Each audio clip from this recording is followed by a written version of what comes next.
Everyone tells you the Inca Trail is magical. Ancient ruins, mountain views, cute llamas, all of it. But here's what people don't tell you. There are a lot of stairs, questionable bathrooms, and nights that are so cold you may question every life decision that brought you here. In this video, I am going to share what the Inca Trail is really like. From trail conditions and food, to camping, bathrooms, and why this hike was actually harder than I expected. And before you decide if it's worth it, I will tell you about the moment that completely changed how I saw this trek. Let's get into it. So what is the Inca Trail? The Inca Trail is located in Peru, and it is about 26 miles or 42 kilometers long. It's traditionally hiked over 4 days and 3 nights, starting around 9,000 feet in elevation and topping out at about 14,000. The best time to hike this trail is between May and September. It's a protected UNESCO World Heritage Site, so you will need a licensed guide and a permit, both of which sell out several months in advance. We chose Alpaca Expeditions to guide our trip, and they did a really good job. But if I did this trail again, I would choose a smaller company. I'll tell you more about that later in the video. To start off the trek, you will fly into Cusco, which is the former capital of the Incan Empire. And honestly, it is very worth spending a few days there to acclimatize and explore before starting your trek. So why hike the Inca Trail? What is all the fuss about? It's not just about reaching Machu Picchu. It's about earning the view. Imagine this. You're walking in the footsteps of the Incas, passing through misty valleys and sacred ruins. And when you finally reach the sun gate at sunrise and get that first view of Machu Picchu, it is truly one of the most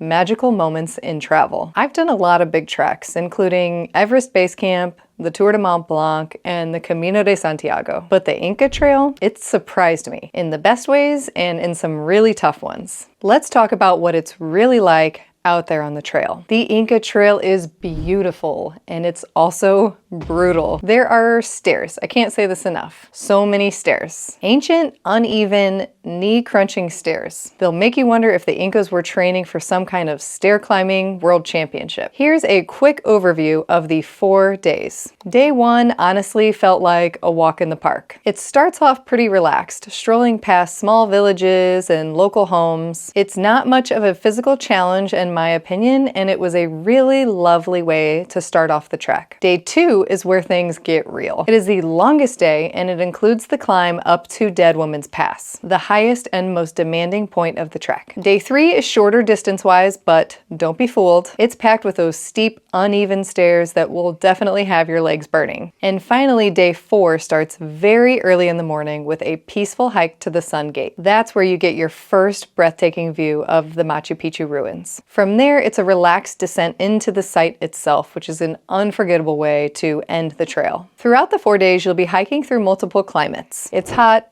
it's cold, it's raining, it's sunny, sometimes all within the same hour. Now, if you're afraid of heights, I have some good news for you because I am too, so I like to address this subject in all my videos. And this trail did not bother me at all. There's one really steep staircase at some ruins at the end of day 3 that is almost vertical. That one made me focus really hard, but it's short and it's over before my fear was able to really even load. There was one gal in my group who had a hard time with this staircase, and she ended up turning around and going down backwards, which worked really well for her. Now let's talk about one of the biggest surprises. The food. You're deep in the Andes, miles from any restaurants, and yet the food on the Inca Trail is so much better than you could even expect. Our team of porters carried everything. Pots, pans, all of the ingredients for our entire group to eat for 4 days, and they somehow made multi-course meals and even a cake at high altitude. We had delicious, soul-warming soups,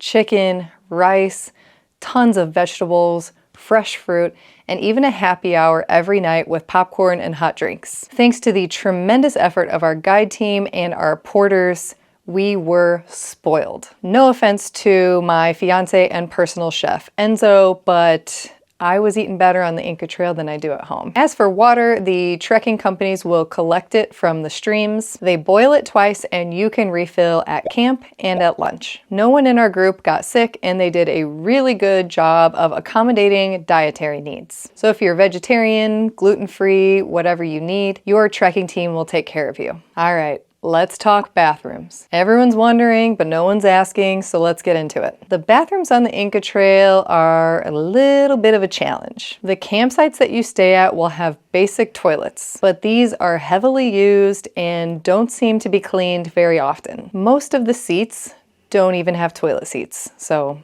lower your expectations. Our company brought a toilet tent, which was a game changer. It's cleaner, more private, and only a little bit traumatizing. During the first 2 days of walking, we would pass bathrooms along the trail, so there were opportunities to go to public bathrooms throughout the day. Just make sure that you bring your own toilet paper, wet wipes, hand sanitizer, and hand soap, and you'll survive. Now let's talk sleeping.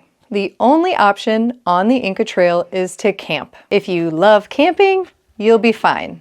If you don't, welcome to Type 2 fun. Now, shockingly, I am not a big camper. I always get tangled up in my sleeping bag. I can't successfully regulate my body temperature, and I toss and turn all night long like a flapjack. So yeah, I didn't sleep great on the Inca Trail, but it's only 3 nights and the tents provided by our trekking company were actually very nice. They even set up the tents for you each evening and put your duffel bags and all of your stuff inside of them, and they pack them up for you the next morning, so you don't have to worry about that part. If you have your own lightweight sleep system at home that you absolutely love, like a sleeping bag, sleeping pad, or sleeping bag liner, I recommend bringing it. Otherwise, the rental gear will do just fine. So earlier I said that the Inca Trail was harder than I expected. And after we finished hiking it, I really put some thought into that. What made this trail so hard? I came up with 7 reasons that I'm going to share with you now. Number 1, the altitude. This is a high altitude trek reaching nearly 14,000 feet on the second day. That means you'll pretty much always be a little bit short of breath and may experience some altitude related symptoms like nausea. Number 2, the mileage. Each day will average around 8 to 10 miles per day. That doesn't sound too bad until you factor in elevation gain and loss, all of those stairs, and the altitude. Number 3, the stairs. Oh, the stairs. I'll say it again for the people in the back. So many stairs. Number 4, the bathrooms. We have already covered that one, so there's no need to reopen that emotional wound. Number 5, the fact that you're camping. You're either going to sleep well or just develop a deep appreciation for having your bed at home. Number 6, no hot showers. There is the option to take a cold shower on day 3. I didn't take the cold shower because I just decided to stew a little longer in my filth, but those who did said that it was worth it. And finally, number 7, early mornings. The Inca Trail requires lots of early starts. I am talking anywhere from 3 to 6 a.m. You will be awake with your headlamp on. The good thing about this is that the porters in the morning will bring you a hot cup of coca tea to your tent. Again, they spoil you. So after all that, is it worth it? For me, absolutely. I love iconic treks. There's something so special about walking paths that have been sacred for centuries. And these trails are popular for a reason. The scenery is insane. There was a moment on day 3 where there was a view so incredibly beautiful, it brought tears to my eyes. It's definitely one of the most beautiful views I have ever seen, and we worked so hard to get there, which makes it that much better. And walking through the sun gate into Machu Picchu at sunrise, it's unreal. It's the kind of experience that just hits you right in the soul. So yeah, the trek is challenging and messy and just full of surprises, but it's also